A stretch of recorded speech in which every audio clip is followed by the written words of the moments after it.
m'appelle Larissa, j'ai 30 ans, je viens de Tchétchénie. Je m'appelle Kianouch Ramazani, je viens d'Iran, j'ai 37 ans. Je suis arrivée en France en 2004 pour faire mes études.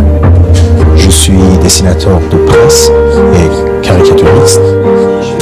Maintenant, je suis styliste et j'ai eu un fils cette année. J'habite à Paris, à la maison de journaliste. Je suis là depuis 1 an. Larissa et Kianouch cherchent tous les deux à gagner leur vie.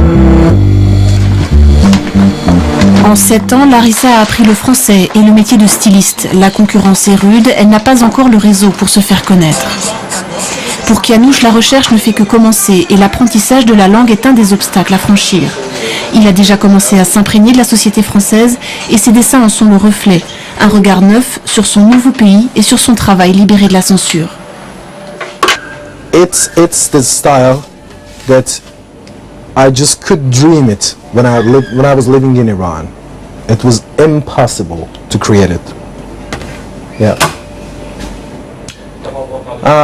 I'm in exile because I couldn't censor it myself, and so I have to continue, both for Iran and for France. I'm responsible for here because this country saved me.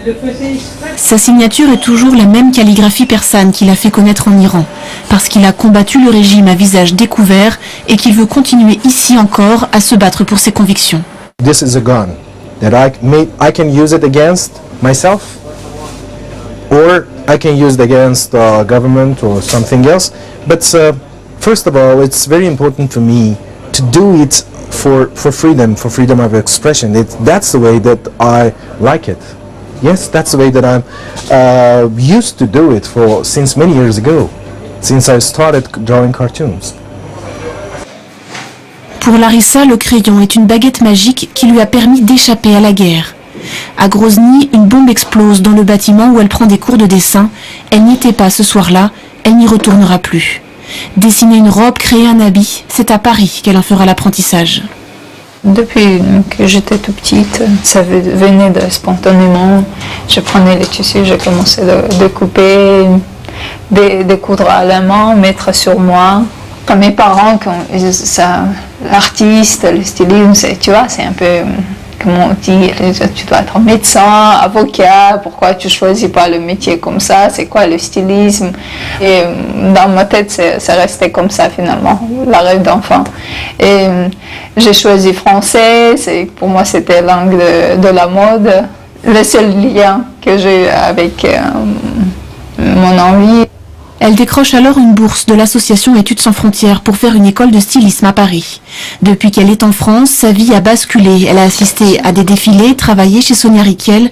Elle a mis du temps à croire ce qui lui arrive. Pour moi, assister déjà à défiler, c'était comme ça y est, je suis arrivée à cette rêve-là déjà. Parce que pour une fille tchétchène qui reste en Tchétchénie, qui est privée de tout, c'est trop d'impression, trop de... Comme Larissa, Kianouch réalise ses rêves. Ce soir, il est à l'école des Gobelins, invité par Jean Plantu et son association Cartooning for Peace. Les deux dessinateurs partagent un engagement contre la peine de mort et pour la liberté d'expression. Kianouch a l'avantage, en tant qu'Iranien, de marier ses convictions politiques et marier la culture iranienne de la poésie. On s'aperçoit que c'est quand même une dictature, mais à la fois il y a des opportunités, et à la fois on apprend beaucoup sur la culture iranienne, les opportunités iraniennes, et qu'est-ce qu'une opinion aujourd'hui en Iran. Des fois, quand je fais des rencontres de dessinateurs de presse à l'étranger ou en France, des fois les journalistes interrogent ceux qui sont qu'on a déjà vus en haut des affiches, et puis il y a une pépinière extraordinaire de dessinateurs, et des fois ils oublient d'interroger. C'est pour ça que je suis content qu'on puisse donner la parole à Kianouch. Plantu met en lumière le jeune Iranien pour qu'il puisse parler ici de son travail sous le régime des mollahs. L'un des derniers dessins que Kianouch a publié en Iran, c'est celui-ci. Un dessin contre les exécutions par pendaison qui ont lieu quotidiennement là-bas. Dessinateur acerbe et abolitionniste convaincu, Kianouch fait entendre sa voix dissidente jusqu'en France. Depuis plusieurs mois, Larissa est bénévole dans une association tchétchène à Nanterre. Elle est très sollicitée pour traduire et remplir les formulaires administratifs pour ses compatriotes qui viennent d'arriver et ne parlent pas un mot de français. C'est génial, comme ça on peut aider nos compatriotes parce que au début c'est vraiment la galère côté administratif, tout ça en France. Ça m'aurait aidé un petit peu avec ça. C'était vraiment génial et j'ai décidé comme ça prend pas beaucoup de temps, comme ça je peux faire mon métier en même temps. Je pensais que ce sera bien.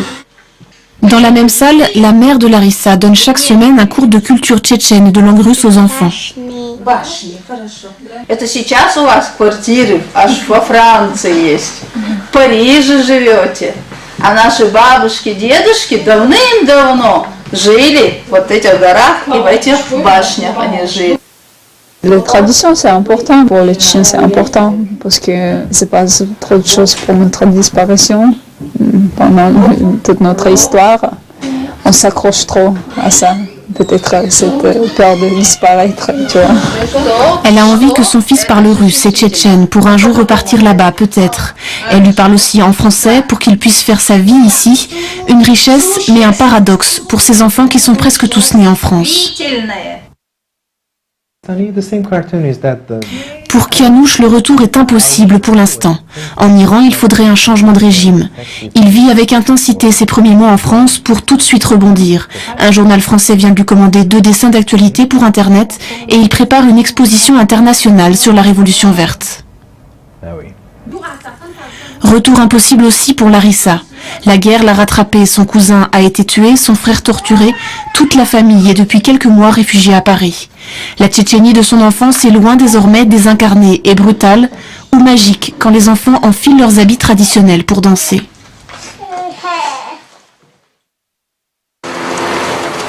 Tous deux s'accrochent à leur nouvelle vie.